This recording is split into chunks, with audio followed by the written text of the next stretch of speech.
جو لوگ اللہ پر ایمان لائیں، کہیں کہ ہمارا رب اللہ ہے، پھر اس پر جم جائیں، ان پر فرشتوں کا نزول ہوتا ہے۔ نہ کوئی غم کرو نہ خوف، خوشیاں مناؤ جنت کی جس کا تم سے وعدہ کیا گیا تھا۔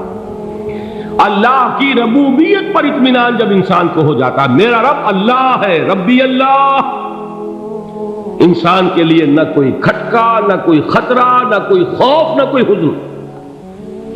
جو کچھ ہو رہا ہے کس کے اذن سے ہو رہا ہے؟ اللہ کے اذن سے۔ اللہ کے اذن کے بغیر پتہ تک نہیں ہلتا۔ یہ کوئی اندھا بہرا مادہ نہیں ہے جس سے مجھے کوئی خوف ہو۔ اندھا بھینسا چلا آ رہا ہو اس سے تو ڈرنے کا ہر انسان کو ڈرنا چاہیے، نہ معلوم کس کو ٹکر مار دے۔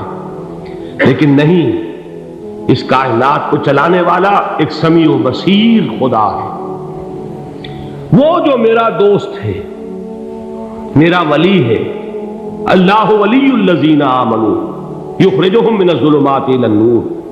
اللہ اہل ایمان کا ولی ہے، ساتھی ہے، پشت پناہ ہے، مددگار ہے، حمایتی ہے۔ بتائیے جسے یقین ہو جائے کہ اللہ میرا مددگار، اللہ میرا محافظ، اللہ میرا پشت پناہ، اللہ میرا حمایتی، اس کے لیے کوئی خوف ہوگا؟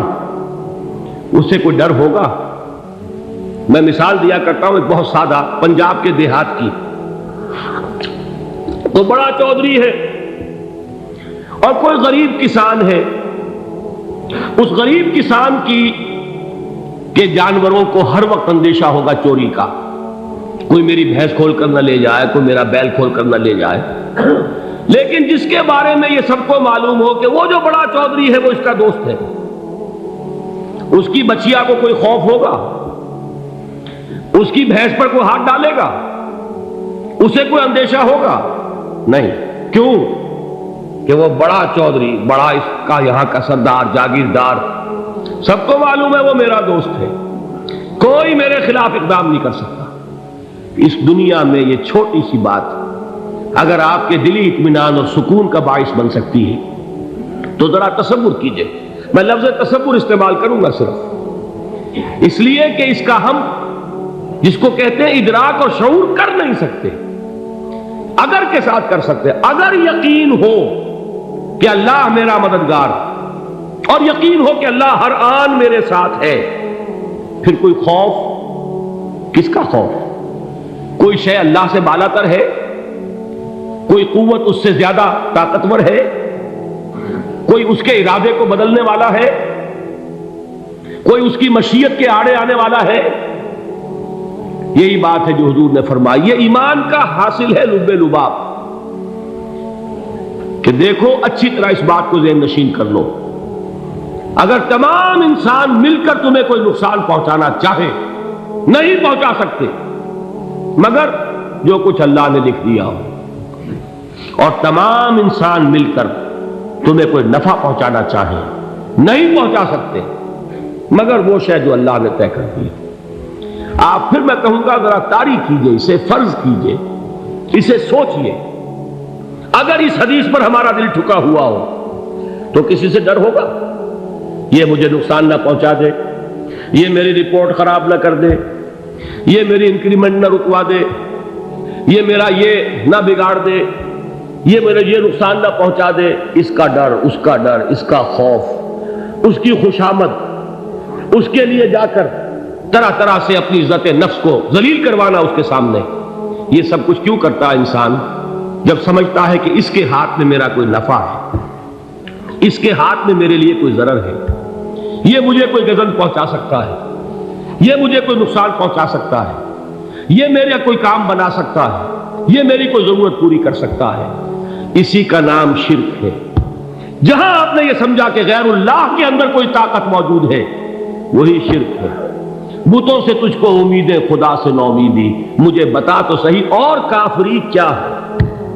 شرک تو یہ ہے۔ جس پر بھی تمہیں یہ خیال ہے، کلمہ ہے یہ کلمہ سوم، لا حول ولا قوت الا باللہ، ذرا اس پر دل کو کبھی اگر آپ تصور کریں، پھر فرض کریں، دل ٹھک جائے اس پر، کوئی طاقت نہیں۔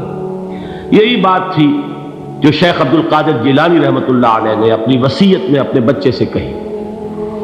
11ویں دینے والے ہیں، لیکن حضرت شیخ عبد القادر جیلانی کی وصیت اور تعلیمات کو کتنے لوگ ہیں کہ جانتے ہو؟ یہ جن مقامات تک پہنچے ہیں وہ کس چیز کی بدولت پہنچے؟ انہوں نے جو پیغام دیا وہ کیا تھا؟ اے میرے بچے، جس طریقے سے قرآن مجید میں حضرت لقمان کی نصیحتیں جو ہے نقل کر دی گئی ہیں، میں یہ عرض کروں گا بالفرض اگر قرآن حضرت عبد القادر جیلانی کے بعد نازل ہوا ہوتا تو شیخ عبد القادر کی یہ نصیحتیں بھی قرآن میں درج ہوتی. اتنی اونچی نصیحتیں ہیں. اے میرے بچے، اس حقیقت کو ذہن نشین کر لے، لا فاعل فی الحقیقت ولا مؤثر الا اللہ. اس کائنات میں نہ کوئی فاعل حقیقی ہے نہ مؤثر حقیقی ہے سوائے اللہ. کسی شے میں کوئی تاثیر نہیں اگر اللہ نہ چاہے. آگ جلا نہیں سکتی اگر اللہ نہ چاہے. پانی ڈبو نہیں سکتا اگر اللہ نہ چاہے. زہر ہلاک نہیں کر سکتا اگر اللہ نہ چاہے. کوئی چیز فائدہ نہیں پہنچا سکتی اگر اللہ نہ چاہے. تو در در پہ کیوں سر جھکاتے ہو؟ در در پر کیوں جبیں سائی کرتے ہو؟ سب کے سامنے کیوں ہاتھ پھیلاتے ہو؟ ایک اللہ سے مانگو، ایک اللہ کے سامنے زمین پر اپنی جبین رکھو. لا فاعل فی الحقیقت ولا مؤثر الا اللہ. نظر آتا ہے ہمیں کہ پانی پیاس بجھا دیتا ہے. پیاس بجھانے کی صلاحیت پانی میں نہیں ہے، اللہ کے اذن سے. کھانا بھوک مٹا دیتا ہے. بھوک مٹانے کی صلاحیت کھانے میں نہیں ہے، اذن رب میں. دیکھیے یہی یقین تھا. حضرت موسیٰ علیہ السلام کا واقعہ یاد کیجئے. سامنے سمندر آ گیا ہے، قوم دیکھتی ہے پیچھے کہ گرد و غبار کا طوفان. معلوم ہوا کہ فرعون اپنے لشکر سمیت آ گیا. لشکر جب چلتا تھا تیز رفتاری کے ساتھ تو گرد و غبار کا جو طوفان اٹھتا تھا اس کا تصور کیجیے. اور لمحہ بلمحہ وہ قریب آ رہا ہے. پوری قوم نے کیا کہا؟ اے موسیٰ انا لمدرکون، اے موسیٰ ہم کو پکڑے گئے. قرآن مجید نے تو یہاں وہ باتیں نہیں لکھی ہیں، لیکن تورات میں یہ درج ہے کہ بنی اسرائیل جھگڑنے لگے، دست و گریبان ہو گئے موسیٰ کے ساتھ. موسیٰ نے یہاں مروایا لا کر، اس سے تو ہم ہی بہتر تھے. وہاں کھانے کو ملتا تھا، زندگی تو تھی، بیگار ہم کر رہے تھے، موت تو نہیں تھی. اب جو کچھ ہوگا اس کا تصور کرو، جس طریقے سے ہمارے ٹکڑے اڑائے جائیں گے. تو لڑ رہے ہیں حضرت موسیٰ علیہ السلام سے. یہ تورات کی تفصیل ہے. قرآن میں صرف اتنا آیا ہے، پریشان ہو کر انہوں نے کہا انا لمدرکون، موسیٰ ہم کو پکڑے گئے. اس وقت موسیٰ کا جواب کیا ہے؟ کلا ان معی ربی سیہدین. نہیں، میرے ساتھ میرا رب ہے، وہ راستہ دے گا. بتائیے کہاں راستہ نظر آ رہا ہے؟ یہ ہے ایمان بالغیب. راستہ نظر نہ آئے تب اللہ پر یقین ایمان ہے. جیب میں پیسے ہوں اور تب دل کو اطمینان ہے تو ایمان کس پر ہوا؟ پیسے پر، اللہ پر نہیں. جب وسائل و ذرائع نہ ہو اور پھر یقین ہو کہ اللہ مسبب الاسباب ہے، وہ اسباب کا پابند نہیں ہے، وہ اسباب کا محتاج نہیں ہے، اسباب اس کے محتاج ہے. اگر یہ یقین ہے تو اللہ پر ایمان ہے. یہ نہیں ہے تو تمہارا ایمان اسباب پر ہے، وسائل پر ہے، ذرائع پر ہے، مادیات پر ہے، اللہ پر نہیں. اس وقت کہاں راستہ تھا؟ کوئی راستہ تھا؟ سمندر ہے اور ادھر سے لشکر آ گیا ہے. کلا ان معی ربی سیہدین. اب دیکھیے ایمان کہہ دینا آسان ہے، ہوا معکم اینما کنتم، جہاں کہیں بھی تم ہوتے ہو اللہ تمہارے ساتھ ہوتا ہے. لیکن اس کا یقین قائم ہو جائے تو زمین و آسمان کا فرق واقع ہو جائے. یہی بات ہوئی حضور کے ساتھ. غار ہے، چھپے ہوئے ہیں محمد رسول اللہ اور آپ کے وہ یار غار ابو بکر صدیق رضی اللہ تعالی عنہ. اقبال نے حضرت ابو بکر کی شان میں چند اشعار کہیں صرف، لیکن واقعہ یہ ہے کہ بھاری بھاری نظموں پر اور قصیدوں پر بھاری ہے. طویل ترین نظمیں اور قصیدے ہوں ان پر بھاری ہے. ہمتیں ابو بکر کی ہمت جو ہے کشت ملت را چو ابر، جیسے بارش سے کھیتی اپجتی ہے، ابو بکر کی ہمت اور عزیمت اس امت کو اسی طرح سینچنے والی ہے۔ ثانیے اسلام و غار و بدر و قبر، وہ دوسرے تھے اسلام میں، دوسرے پہلے کون تھے؟ انا اول المومنین، حضور فرماتے سب سے پہلا ایمان لانے والا میں، دوسرے ابو بکر۔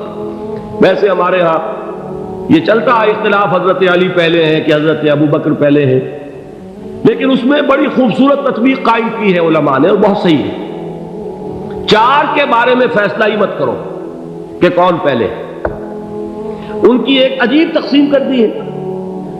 آزاد مردوں میں، بالغ مردوں میں سب سے پہلے ابو بکر، بچوں میں سب سے پہلے علی، خواتین میں سب سے پہلے خدیجہ، اور غلاموں میں سب سے پہلے زید بن حارثہ۔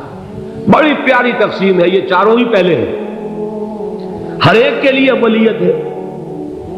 اور واقعہ یہ ہے کہ اگر زمانی اعتبار سے تعین ہوگا تو پہلے خدیجۃ الکبریٰ آئیں گی رضی اللہ تعالی عنہ، کسی اور سے بات کرنے کی نوبت بعد میں آ سکتی ہے، پہلے تو اہلیہ محترمہ سے بات ہوئی، آتے ہی پہلی وحی ہوئی ہے، ابھی تبلیغ کا حکم نہیں تھا۔ کس کو بتایا واقعہ؟ ابھی اپنی نبوت کی تبلیغ کا تو حکم ہی نہیں آیا، واقعہ کس کا ہے؟ وہ خدیجہ کا ہے۔ جب کہا ہے کہ خشیت علی نفسی، مجھے اپنی جان کا اندیشہ ہے، تو کیا جواب دیا خدیجہ نے رضی اللہ تعالی عنہا؟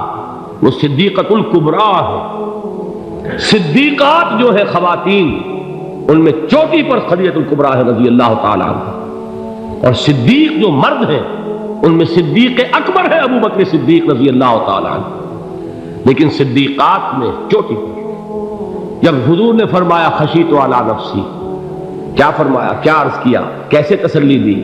نہیں نہیں، اللہ آپ کو ضائع نہیں کرے گا، آپ غریبوں کے ہمدرد ہیں، آپ مساکین کے تکالیف رفع کرنے والے ہیں، آپ بیواؤں کی سرپرستی کرتے ہیں، آپ مسافروں کی خدمت کرتے ہیں، اللہ آپ کو ضائع نہیں کرے گا۔ یہ یقین ہے اس خاتون کے اندر۔ خیر وہ ایک علیحدہ بات ہو جائے گی۔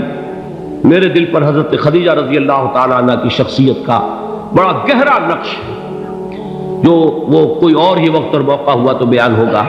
بہرحال اقبال نے ایک مصرے میں جو چار اولیتیں جمع کر دی ہیں، ہمت او کشت امت را چو ابر، ثانی اسلام و غار و بدر و قبر۔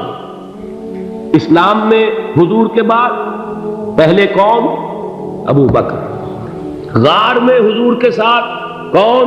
ابو بکر۔ بدر کی رات اللہ کا رسول سرب سجود، وہ جھاڑ، وہ گھاس پھوس کی جو جھوپڑی بنائی گئی تھی، اور وہاں تلوار ننگی لے کر پہرا دینے والا کون؟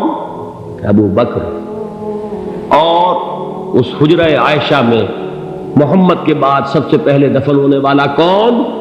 ابو بکر رضی اللہ تعالی عنہ صلی اللہ علیہ وسلم۔ وہ جو معاملہ میں سنا رہا تھا غار ثور کا، حضرت ابو بکر بھی حضور کے خیال سے لرز گئے ہیں۔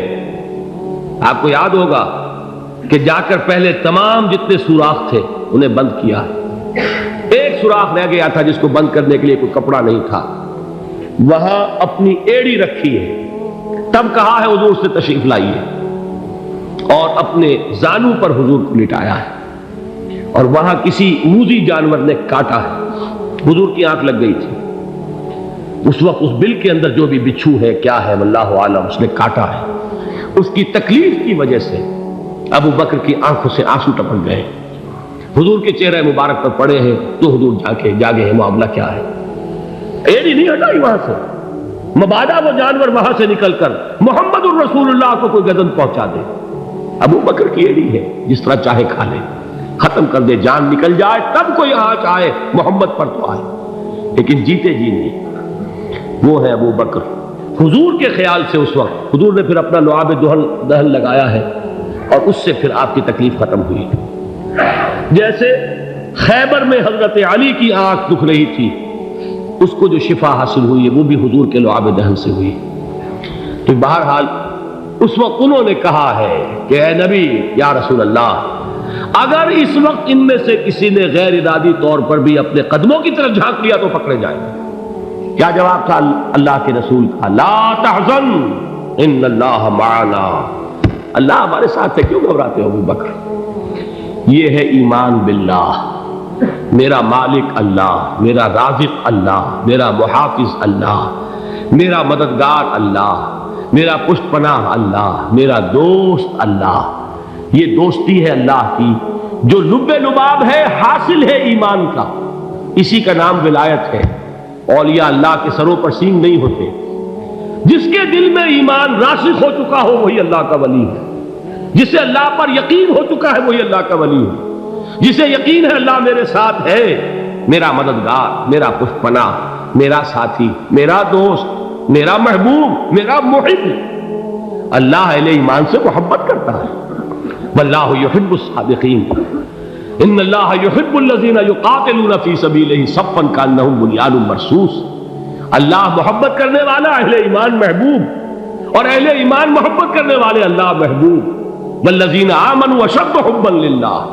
آپ تصور کیجئے جسے یہ رشتہ ایمان یا رشتہ ولایت حاصل ہو جائے، الا ان اولیاء اللہ لا خوف علیہم ولا هم یحزنون، آگاہ ہو جاؤ اللہ کے دوستوں کے لیے نہ کوئی خوف ہے نہ کوئی حزن ہے۔